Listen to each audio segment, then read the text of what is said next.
এবাদতের সবচেয়ে বড় মৌসুম রমজান।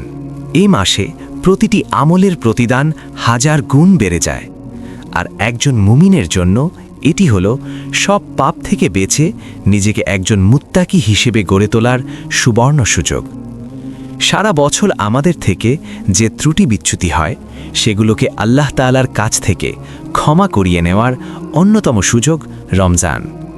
এই মহা সৌভাগ্য অর্জন করতে আমরা কিছু বিষয় অনুসরণ করতে পারি। প্রথমত, পাপ কাজ বর্জন করা। রোজা রাখা মানে শুধু সুবহে সাদিক থেকে সূর্যাস্ত পর্যন্ত পানাহার ও স্ত্রী সহবাস থেকে বিরত থাকা নয়, বরং পূর্ণাঙ্গ রোজা রাখতে হলে আমাদের সব ধরনের পাপ থেকে বেঁচে থাকতে হবে।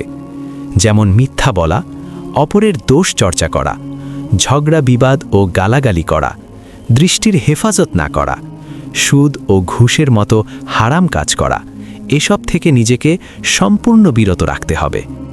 দ্বিতীয়ত, বেশি বেশি কোরআন তেলাওয়াত করা, কারণ আল্লাহ তাআলা রমজানের পরিচয় দিয়েছেন এভাবে। এ মাসেই নাজিল হয়েছে পবিত্র কোরআন। রমজানে প্রতিটি নেক আমল বহু গুণ বাড়িয়ে দেওয়া হয়।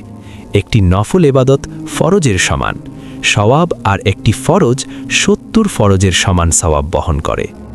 তৃতীয়ত, নফল নামাজে মনোনিবেশ। রমজান শুধু সিয়ামের মাস নয়, এটি কিয়ামেরও মাস।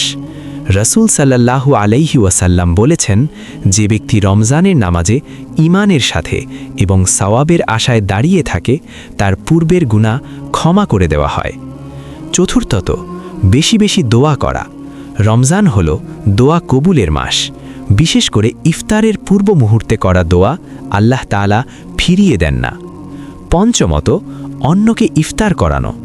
রাসূল সাল্লাল্লাহু আলাইহি ওয়াসাল্লাম বলেছেন, যে ব্যক্তি কোনো রোজাদারকে ইফতার করায় সে রোজাদারের সমপরিমাণ সওয়াব লাভ করে। আরও একটি গুরুত্বপূর্ণ আমল, মুক্ত হস্তে দান করা। রমজানে দানের গুরুত্ব অসীম।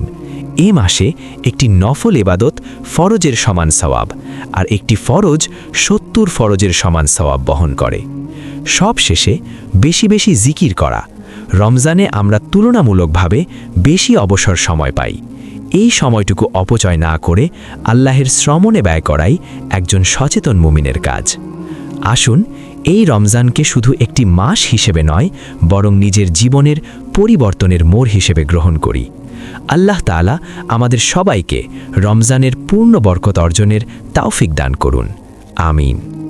আপনি যদি চান এমন আরও ঈমান জাগানো আলোচনা, কোরআন সুন্নাহ ভিত্তিক ইতিহাস এবং হৃদয় ছুঁয়ে যাওয়া স্মরণীয় বার্তা পেতে, তাহলে এক্ষুনি সাবস্ক্রাইব করুন আমাদের চ্যানেল তাওহীদের ইতিহাস। কারণ ইতিহাস শুধু জানার জন্য নয়, নিজেকে বদলে দেওয়ার জন্য। আপনার একটি সাবস্ক্রিপশন হতে পারে কারো হেদায়াতের সূচনা।